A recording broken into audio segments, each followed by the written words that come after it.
አብዛኛው ወር ከወር ላይ ወጥቶ ወርዶ የተሰጠውን ስራ በደንብ ይስራውም የግብር ይውጣ አድርጎ ይከውነውም ምን ያህሉ የተቆረጠለት ወራሃዊ ደሞዝ ከወራሃዊ ወጪው ጋር የተመጣጠነለት ነው?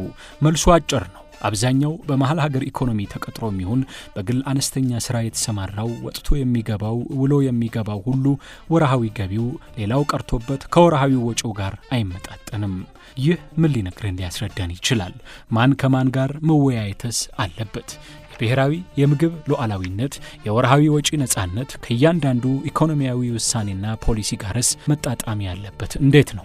በርግጥ በዚህ ረገድ የዋጋ ንረትና ሌላውም ትኩሳት ሸማቹን እንዳይገዘግዘው ማዕከላዊ ባንክ ምን ሲሰራ ቆየ? የሌሎችስ ፖሊሲ አውጪዎች የቤት ስራቸው ምን ሊሆን ይገባል? የተከበራችሁ አድማጮች፣ በዛሬው የምጣኔ ሀብት ዝግጅት ይህን የተመለከተውንና ተያያዥ ነጥቦችን እናነሳለን። አብራችሁን እንድትሆኑ እንፈልጋለን።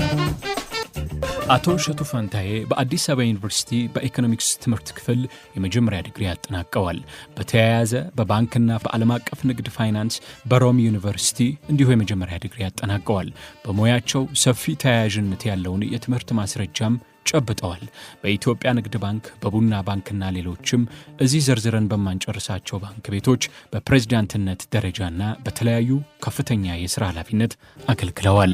በዚሁ እግረ መንገዳቸውን የፋይናንስ የጥናት ወረቀቶችን አሳትመዋል። አቶ እሸቱ እዚህ ለተነሳው ሐሳብ አስተያየታቸውን እንዲነግሩን የሄዱበት የሥራ ሙያ ልምድ ያላቸው የትምህርት ዝግጅትና ሁሉን አቀፍ ዕውቀት ይፈቅድላቸዋል።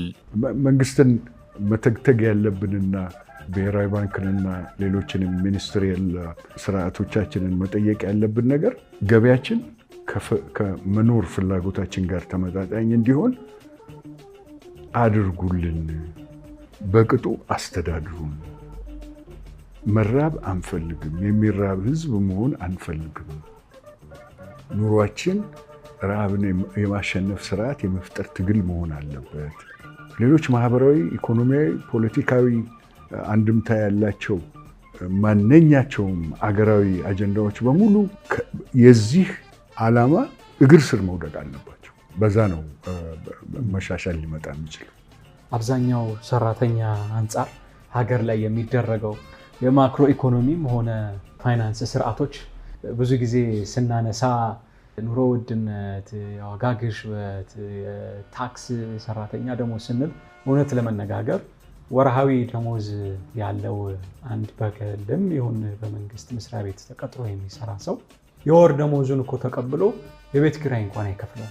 እንኳን አይደለም አንድ ሰው ለሁለት እንኳን ሆነው የቤት ኪራይ ለመክፈል ሁለት ደሞዛቸውን አጋጭተው አይችልም። ይሄ ጎጆ ቀልሶ ጉልቻ ጥዶማ ትዳር መስርቶ ልጆች ለመውለድማ ትንሽ የሚከብድ ነገር ነው የሚመስለው። አሁን ላይ ምንድን ነው የሚሻለው? ደፈር ብሎ መነጋገር ስለሚያስፈልግ ነው ምን ያነሳው።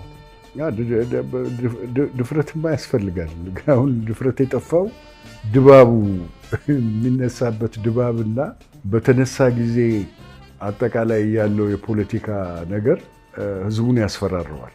በመሰረቱ ባህሎቻችንና እሴቶቻችንም ችግርን ወደ ውጪ ማውጣት ብዙም አይደግፉም። ቆንጠጥ አድርገህ ቀበቶህን ታጥቀህ ታገል ምናምን የሚባል ነው ስናድግም እንትን የምንለው። ወደ ጥያቄ ለመምጣት ግን በመጀመሪያ አንዱ ደሞዝ ቢያንስ በ60ዎቹ እና በ70ዎቹ እንደነበረው ቢያንስ እስከ 60% የአንድ ቤተሰብ የመግዛት ፍላጎት መሸፈን የሚያስችል መሆን አለበት። የግድ ነው። ሁለተኛ ስራ ሌላ ነገር ነው። በመሰረቱ ጭማሪ ፍላጎቶችን እንድታረካ የሚረዳ ነው። 60ዎቹ እና በ70ዎቹ የማዕከላዊ ደሞዝ ከ300 እስከ 430 ብር አካባቢ ነበር እና በዛ ጊዜ 35 እና 40% ገቢ አብዛኛውን ጠረጴዛ ላይ የሚቀርቡ ምግቦች የመሸፈን አቅም ነበር። አሁን ያ ነገር ህልም ሆኖ መጥቷል። እሱን መቀልበስ መቻላችን ነው ዋናውና ወሳኝ።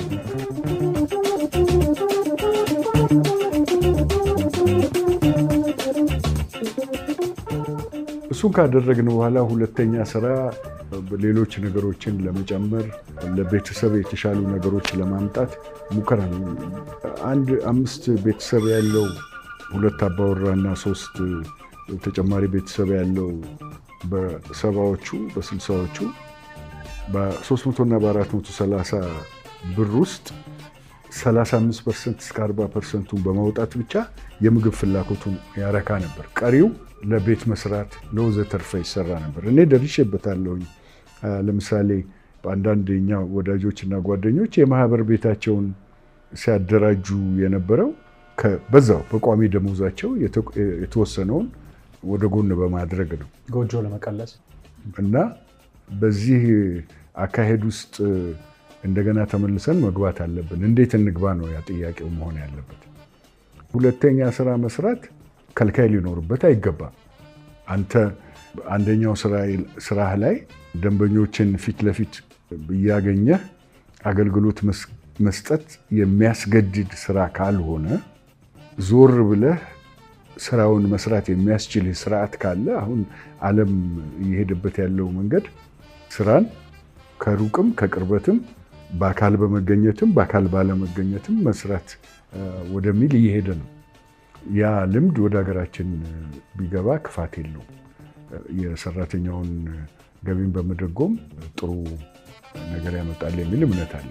በሚያከብራችሁ ራዲዮ ሸገር ኤፍኤም 102.1 የዛሬው የምጣኔ ሀብት ዝግጅት እዚህ ላይ ይረፍ።